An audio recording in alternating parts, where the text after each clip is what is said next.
I started recording now. Good morning, guys. This is the fourth session, and also this is the second part of the review sessions that we already started at the beginning of the week.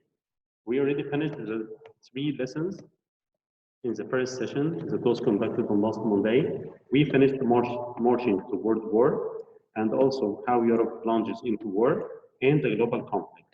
Today, here we have 2 lessons that are going to be also included in the exam. Flawed peace and post-war uncertainty in chapter 31. So let's go now. I will share another screen. Yeah, flawed peace. We have some terms and the name as usual in any lesson. The first name here is Woodrow Wilson. He was the president who proposed the 14 points and represented the United States at Versailles. George Clemenceau was France's premier and the delegate at Versailles. 14 points. It was a plan for just and lasting peace. It was suggested and it was proposed by Woodrow Wilson. Self-determination. It is allowing people to decide for themselves about what kind of government they want. Treaty of Versailles is an agreement at the end of the First World War between Germany and the Allied powers. League of Nations, it is what is now the United Nations, is an international group with the goal of keeping the peace among nations. Okay, these are the most important terms and names in this section. Let's start now in your skills booklet. The Allies meet and debate. What decisions were made at Versailles?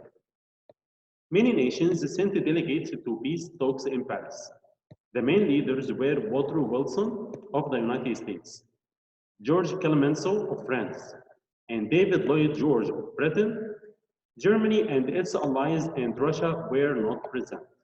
Okay, so here is the big four of Europe at this time were Woodrow Wilson, George Clemenceau, and David George Lloyd, and the leader of Italy as well was one of these great big four president or big four nations at this time in Europe. As well, Germany and Russia were not presented in this meeting.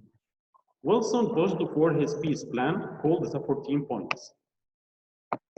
He wanted to end the secret treaties and alliances and give people self-determination.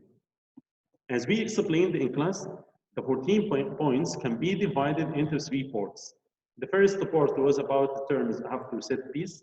The second part about the self-determination, and the last one and the last point in this 14 point about creating the League of Nations. Okay, so the right to form their own nation, it is self-determination. He also hoped to set up a world organization that would police the action of nations and to prevent future wars. Britain and especially France had different views. They had suffered greatly in the war. They wanted to punish Germany. After long debates, the leaders finally agreed on peace settlement. It was called the Treaty of Versailles and was signed in June 1919. Again, it's an important question here. What was the treaty that ended the First World War? It was the Treaty of Versailles. Okay, and also here, who proposed the 14 points plan? It was Woodrow Wilson. What is the definition of self-determination? It is the right to form their own nation. Okay, again, back again to the Treaty of Versailles. The treaty called for League of Nations, okay, which renamed after that, after the Second World War as the United Nations. The world organization that Woodrow Wilson wanted, it would include 32 nations. The United States, Britain, France, Japan, and Italy would make up the leadership. Germany and Russia were left out of the league because they were accused of starting the war. The treaty took away German land in Europe and they took away its colonies in Africa and the Pacific. Limits were placed on the size of Germany's armed forces. And finally, Germany was given complete blame for the war. That means it would have to make payments to the Allies for the damage caused. This is also the highlighted part here is the answer for question number 1. How did Treaty of Versailles affect Germany? Again, here is the treaty took away German land in Europe and they took away its colonies in Africa and the Pacific. Number 2, limits were placed on the size of Germany armed forces.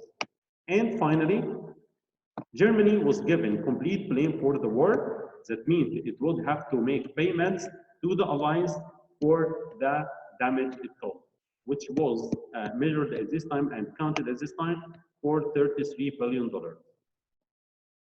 Okay? Germany's former colonies were given to the Allies to govern until they decided which were ready for independence. New states appeared after the First World War. For example, Poland, Czechoslovakia, and Yugoslavia were all declared independent.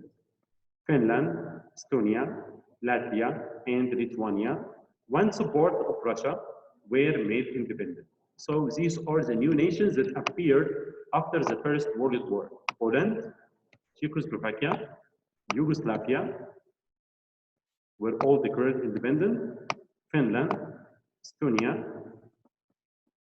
Latvia, and Lithuania appeared also, and it was taken part of Russia. Okay. So also nations as well. The treaty also broke out the Ottoman Empire. The Ottomans, they kept the control of only Turkey. It was limited and also it was minimized to the size of what is now Turkey. The treaty didn't make lasting peace. The United States Senate never approved the treaty or joined the League of Nations. Germany bitterly resented the treaty because it placed all blame for the war on them. Colonial people in Africa and Asia were angry because the treaty didn't make them independent. Okay? Japan and Italy were upset by getting a few territorial gains. This is also an extremely important question. Which groups opposed the Treaty of Versailles and why? You must write the United States and why? Germany and why? Colonial people in Africa and why? Also Japan and Italy and why? This is the answer for question number 2. Okay, so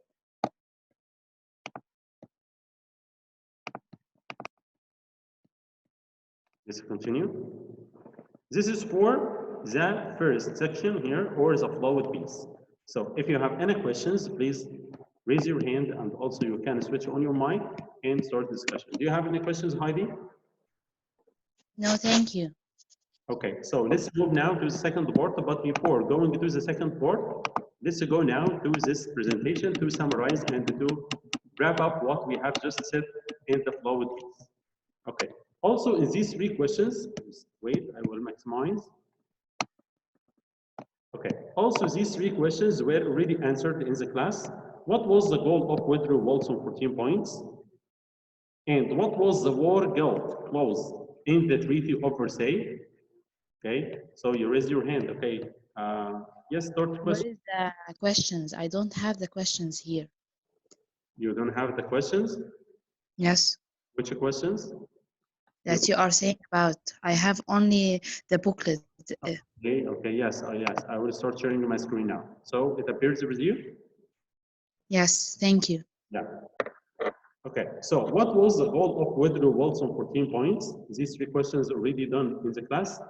What was the war guilt clause in the Treaty of Versailles? Why did the United States reject the Treaty of Versailles? Okay, in question number 3 here, we're asking only about the United States. But if we asked about what the nations reject the Treaty of Versailles, we must talk about the United States, the colonial African colonies, and Germany, and also Japan and Italy. Okay, take care of these 3 questions because you may have some of them in your final exam. Okay, key leaders come together. Group leaders known as the Big Four dominate peace talks.